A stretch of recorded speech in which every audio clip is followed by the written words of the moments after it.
I'm just excited to be here. I'm ready to be here, and all this stuff is cool, but I'm not letting it get to me.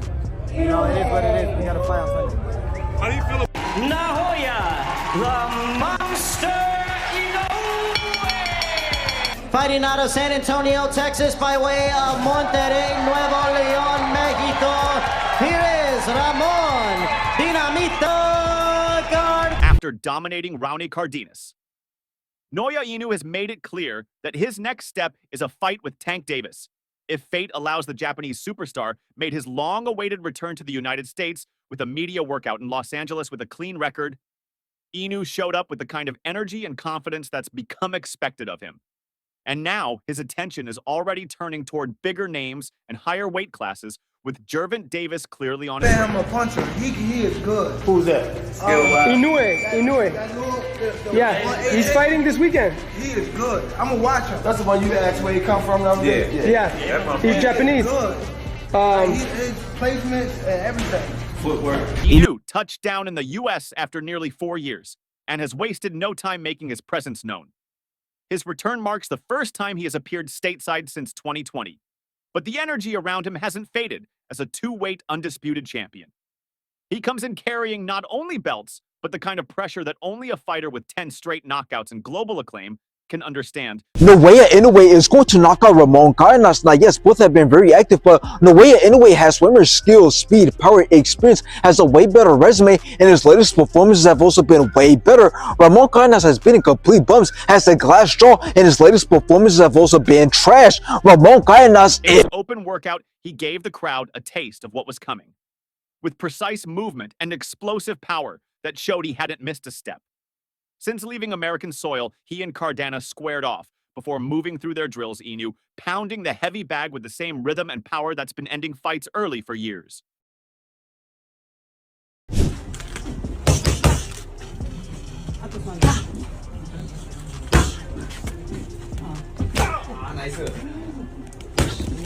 Inoue didn't hold back when speaking to the press, acknowledging the weight of expectations. He said he understood what the fans wanted, especially fighting on Cinco de Mayo weekend, and made it clear he wasn't just there to participate. It took me 4 years to come back to America, but I'd like to return sooner than later. Inoue said, "There is a great turnout of media today, and I'm very pleased I know that the expectations are there, and I want to answer those expectations."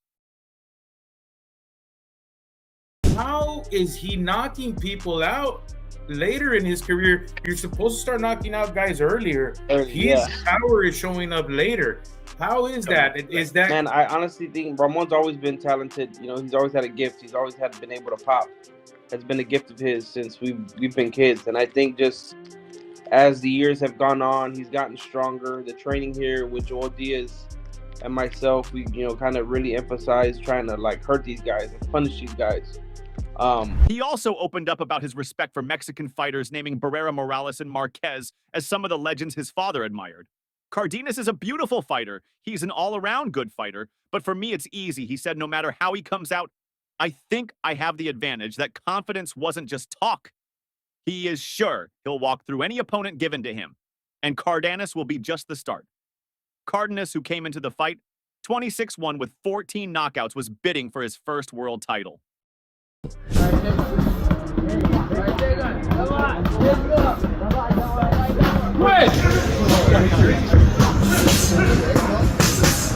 This is already a massive opportunity for him, fighting on a weekend long, dominated by Mexican stars and symbols. He had spoken earlier in the week about the meaning of it all, fighting on this historic date, being on the billboards, getting the chance to make his dream come true after a long, painful journey that included personal loss and professional sacrifice.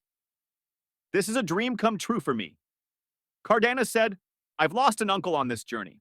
I've lost a trainer on this journey. So to be able to accomplish my dream of becoming a world champion is my goal." It gives me a sense of he's human. You know, like, no one's invincible, brother. No one, you know, if you get caught in the right shot, bro, like, look at me. You know, I never gotten dropped as an amateur, in sparring as a pro, and I got dropped by a dude who didn't hit hard, because the guy did not hit hard, but he just caught me with a good shot right here in the temple, and I just went down. And it was kind of like, you know, I didn't expect it, but, you know, again, it just goes to show, like, no one's invincible. Like, He made it clear that legacy, not money, was driving him. If I become a world champion, nobody can take that away from me. The event is a top-ranked production, and it is not just about Inoue. In the co-feature, Rafael Espinosa put his WBO featherweight title on the line against Edward Vasquez in what to him promised to be an election. Mexican-style War Espinosa comes in with 22 knockouts, tall and rangy, but clearly someone who likes to brawl. He admitted to liking exchanges more than fighting beyond his reach, saying he felt strong on the inside and wanted to steal the show. I know anyone Inoue fights is in danger. Anyone who's in front of him, he's going to hit, and he's going to hurt, and he's going to finish. He does that shoulder roll. He doesn't quite do it like Mayweather, though. You better be careful doing it with Inoue. Inoue's not going to chase you here. He's going to say, aha, I see what's available down here. He's not going to be... Espinosa showed nerves and excitement in equal measure during grand arrivals. I feel butterflies in my stomach. He said, these are the dates I've always wanted to fight on. This is the place I've always wanted to fight at. For him, it isn't just about defending a title. It is about proving that he belongs on one of the sport's biggest stages, fighting on the same night as a name like Inoue. His opponent, Edward Vasquez, comes in with only 4 knockouts, but he isn't lacking in confidence or hunger. A Texas-born former world title challenger, Vasquez, talked about staying locked in and not letting the moment get the better of him in the past. I felt like I've only come short by a few points in fights, he said. But Sunday night will be my opportunity to score a big point. That's what's on my mind.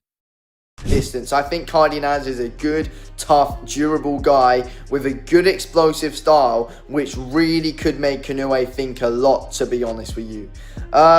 He's a strong guy, durable guy. He's going to keep on coming forward no matter what. He puts his combinations together well. Inoue's going to win the fight, unanimous decision though. His counters are too good. His IQ's too good to lose. But it's clear that the night belongs to Inoue. The crowd responded to every move he made, and the energy from his team was clear. From the moment they landed in the U.S., his trainer and father, Shingo Inoue, has admitted that he kept things sharp. During camp,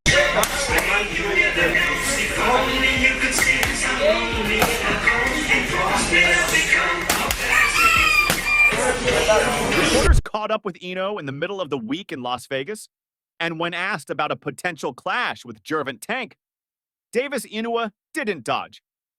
Speaking through a translator, he has shown nothing but respect for the Baltimore-born knockout artist, saying, I have a lot of respect for him, and I'm very fond of him as a fighter.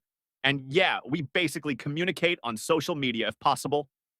We can talk about that fight too, while Inoue and Davis don't fight in the same division. The weight gap isn't wide. A catchweight or a move-up from Inoue could bring the two together. It's the kind of superite that doesn't need much promotion. Just names and records. Inoue, with his perfect record, his power, his technique. Tank, you think about the monster from Japan here one day before your deal's up? Yeah, you, because you got, it's been mentioned before. Oh, whoa. Davis with his devastating left hand, his own unbeaten streak, and his ability to draw crowds in the U.S. like few others in the sport. There are obstacles, of course, promotional politics, networks, weight timing, all the usual hurdles. But the fact that Inoue didn't dismiss the idea and instead acknowledged the interest openly says a lot if fate allows. He said that's enough for fans to start dreaming. Japan? Anyway? Yeah. Do you foresee potentially at some day you guys meeting together, maybe at a catchweight, or maybe if he keeps going up in weight?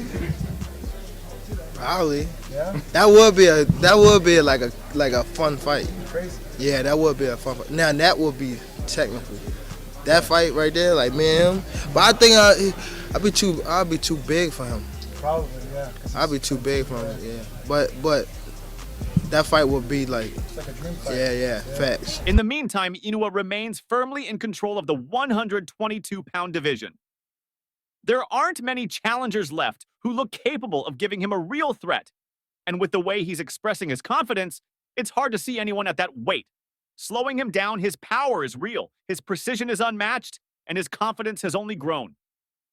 The U.S. fans saw that firsthand this weekend as he showcased what he brings to the ring, and the broadcasters made sure his performance reached homes around the country, airing on ESPN, ESPN Deportes, and ESPN. As I said, I picked Inoue to win, but I thought it would be a much more closely contested fight than it was. And listen, I'm not dissing Fulton. He was just blown away by a person whom I now consider. I was wavering a little bit, you know, but I now consider after having watched that in its entirety, you're looking at a generational. The media turnout has only confirmed what many in boxing already know.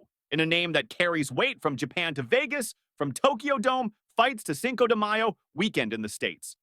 His reach is expanding. His fights are no longer just boxing events.